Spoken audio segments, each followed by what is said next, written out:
You're listening to the Mechanic.com.au Smoko Sessions, where we put our premier community partners into the hot seat.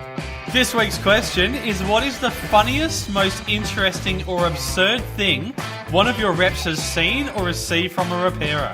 First cab off the rank is Brendan at Penrite Oil. I actually saw this one day. I was standing in a workshop talking to one of our customers, and a young woman drove in a Mazda Tribute, and she was told the workshop guy that had a light on the dashboard, could he check it out for her? So he actually had a look, and he actually noticed it was the oil light on the car. So what he did was he looked up at the service sticker, and it still had the original 1500k service sticker on it, and the car had done 64,000 kilometres. So when he checked the oil, all it actually needed was a top-up of oil. But he said to the woman, when was the last time you had this car serviced? And she said to him, it's a new car. Why does it need servicing? It's only 4 years old. Chris from Exeter Clutch. Not funny or interesting, but it was absurd. I suppose you could look at it as funny. We were once handed a flywheel that had broken apart. It was in 3 pieces, and we were asked, can we repair it? So it was just a big chunk of metal, the flywheel, so there's not a great deal we can do to help them. So yeah, it was a bit of an odd one. It sounds like a bin job to me. Ian from Gates Australia. Yeah, a good one. Look, we saw this one, and it was a really interesting thing. It was a very loyal customer, a good workshop that's been using Gates for a long time, and it was actually on a fairly late model Honda. So what was happening is the vehicle came in, and it would run fine on idle. It would run perfectly up to about 2,500-3,000 RPM, and then it'd misfire and essentially die. They did a bunch of different things. They replaced throttle bodies. They replaced fuel pumps. They replaced a whole bunch of different things. And actually, what it came down to in the end was the tensioner. So what was happening is the tensioner itself was flogged out. At about 3,000 RPM, it would start to bounce around, and what was happening is it was causing the engine knock sensor to come in, and it was retarding the engine. So we replaced the tensioner, and it was back to normal. But this poor bloke had spent about $4,000 trying to work out how to fix this thing. 2 words, guys: live data. James from NGK. On several occasions, our sales team has reported an encounter they've had with a technician or an end user that has the tattoo of an NGK spark plug. For me, this is a great example of brand loyalty. I actually met a tech at a AA networking event last year, and he had a full sleeve with spark plug, tacho, turbo. Definitely commitment to your craft right there. Next up is Johnny from Century Batteries.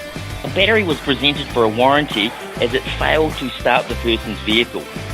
After examining the battery, we discovered it was actually an empty case filled with water and had no internal components.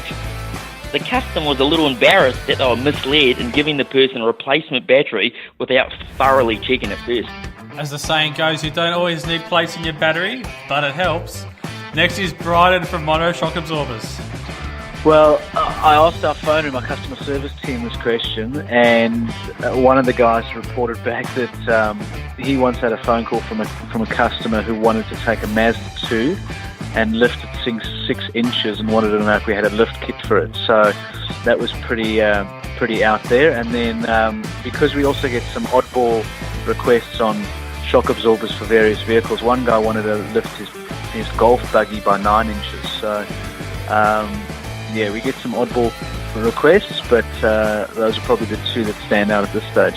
These people walk amongst us. Next is Will at Trico. I'll actually go with one from this month. We had a dealer who will not be named that complained that our refills were coming out of cars when the windscreen wipers were put on. And on investigation, we found out that they were actually cutting the retaining clip off the refill when cutting them down to size. So with good reason, they were coming out when the wipers were turned off. No comment. Jeff from Ryco Filters. I know it's funny, and probably most have seen it again. It's coming back to cabin filters, but we actually had a case of a cabin filter that was growing a nice grassy layer of moss. Almost looked like, I don't know, the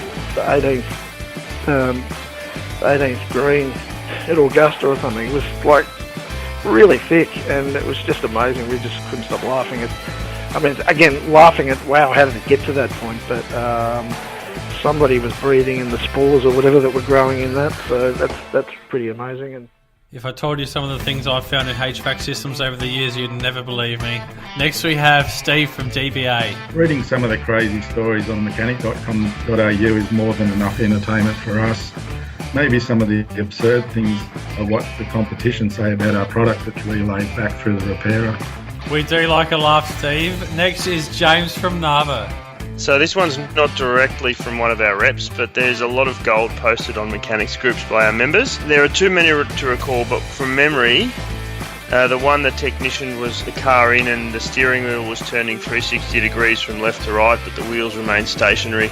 The unbelievable thing was that it had been driven to the shop in that condition. That was a white Magna with a stripped uni on the steering shaft, if my memory serves me correctly. And last but certainly not least, we have Ian from Bendix. Well, we've had this one. Since you customer coming back to the mechanic going, since you changed my engine oil, my rear brake lights stopped working. The good old since use. Thanks for listening to this week's episode of Mechanic.com.au Smoko Sessions, and be sure to tune in for next week's question: what is one handy tool you think every technician should have in their toolbox, and why?